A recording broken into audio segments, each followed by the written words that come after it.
And so getting to a point where there's something as big as the IR35 reforms in the UK, which forces companies to stop, take notice, and have to do some hard work, I think it's the perfect opportunity to really look at that and say, what is it we need to do? What's our internal capacity? What we want our internal capacity to look like moving forward? We're going to have all these new areas popping up. Do we want that to be our permanent capacity, or do we want that to be trusted suppliers, contract workforce? All these things can be considered, but it's the hard work of taking a step back and strategically assessing it. It is, and like you say, a lot of it was knee-jerk reaction because it's something that had to be done very quickly. We saw a number of organisations that advocated a one-size-fits-all, which was quite unfortunate, where they took a hard line and either say, we're not going to use anybody within the supply chain that's got limited company contractors that are delivering pieces of work, which is unfortunate. And I don't believe that was particularly advocated from the government or anywhere else to take a particular single stance. But you can understand why organisations who are wanting to introduce a blanket over protection would choose that option. I think it's some organisations, we saw that they did take a bit of a stock check in terms of what they're doing or where do they want to go. But I think, like you said, it's actually over the last, IR35 legislation has been in the public sector for a good number of years. So they're fairly familiar with the approach of outcome-based opportunities. They're not always, with some of the smaller, we tend to see it less in local authorities, for example, but certainly across central departments, across NHS, they're fairly familiar with that. Anywhere where there's big IT transformation changes that are taking place, any project-based work, they tend to be a little bit more familiar with the statement of work. In the private sector, again, if you've been involved in IT, they tend to be fairly familiar, but I think it opened the eyes to a number of organisations that weren't familiar with it in terms of how they could utilise skills and expertise that's required much more favourably. And I think it also, it was good for the government to bring something in like this, because it allowed organisations to also start to look at kind of what are they doing as an employer.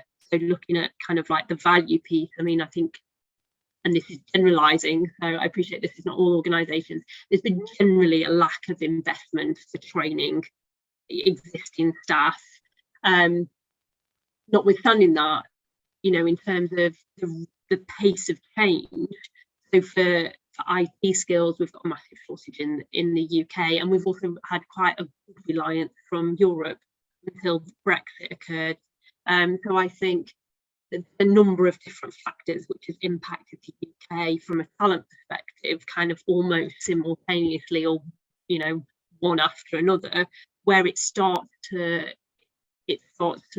creak a little, and we're starting to see some of that. We're coming out of post-pandemic, and lots of companies during the pandemic initially turned most projects off, and then all of a sudden it seemed overnight, over the last 12 months or so, they've all turned their projects back on, and then they all wonder why they can't necessarily get access to talent.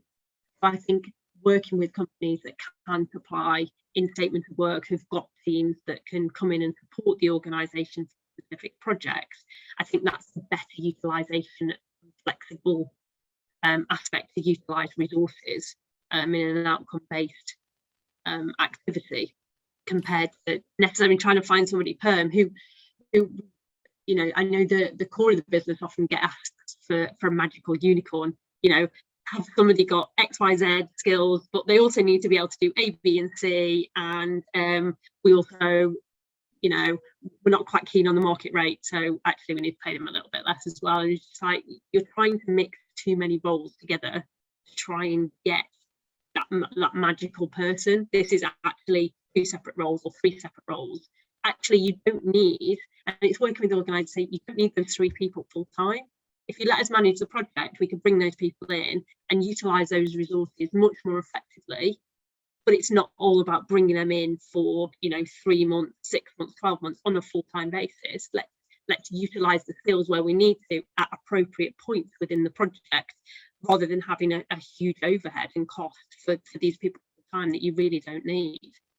Yeah, and I guess it puts the onus of responsibility and the opportunity to manage these kind of flexible resourcing models on you guys as a supplier, in terms of, you know, people do job sharing, people are doing flexible working. That's happened a much more, you know, some people have decided to put more of a work-life balance. COVID's just kind of thrown everything up in the air, hasn't it? So it opens up the door to that flexibility, but sometimes companies aren't necessarily in the position themselves, because they've got so much to do internally, to really be able to manage that additionally. They just need the work done. Yeah, absolutely. But I think, coming back to our earlier point on D&I, it also opens up the candidate pool a lot wider.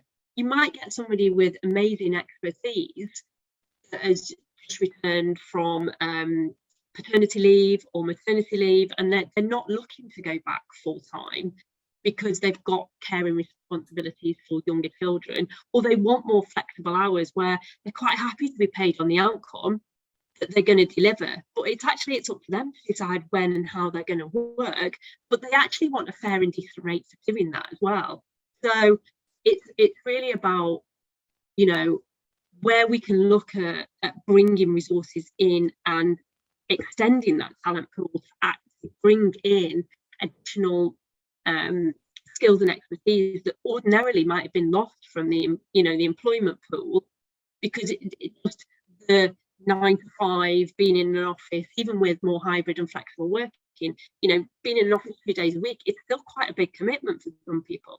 You know, if you've got issues with, you know, transportation and travel and accessing that, you know, it can be quite difficult. It's quite onerous on top of a normal day. Also, then, you know, have that travel or have that commute, particularly if you are from a vulnerable group where you don't want to travel at peak times, or you've got issues accessing public transport, or even, you know, getting in and out of buildings. It's just an extra thing, whereas their expertise might be coding or testing, and they can do that from home with the right setup and the right support and the right environment and the right output.